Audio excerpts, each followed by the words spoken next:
રાજકોટમાં જન્માષ્ટમીના 5 દિવસીય લોકમેળાનો પ્રારંભ પ્રધાન રાઘવજી પટેલ દ્વારા આ લોકમેળો ખુલ્લો મૂકવામાં આવ્યો છે। રાજકોટમાં પ્રથમ વખત રાઇડ્સ વગર મેળાનો પ્રારંભ થયો। રાઇડ્સ ન હોવા અંગે રાઘવજી પટેલે નિવેદન આપ્યું। અન્ય શહેરોમાં જે રીતે મંજૂરી અપાઈ છે તેનો અભ્યાસ કરાશે।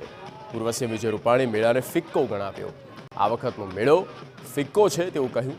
એસઓપીના પાલન સાથે વ્યવહારુ ઉકેલ જરૂરી છે।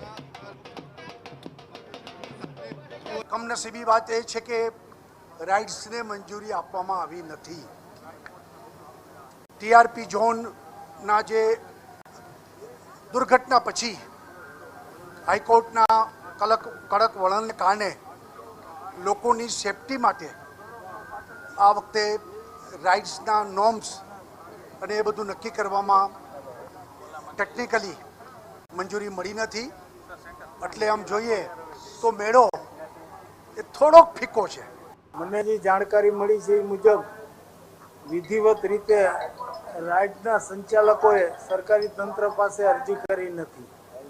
નિયમો પ્રમાણે અરજી કરવામાં આવે અને નિયમોનું પાલન કરવામાં આવે એને મંજૂરી આપવામાં આવે જ છે અને મેળામાં રાઇડ તો શોભા આપે।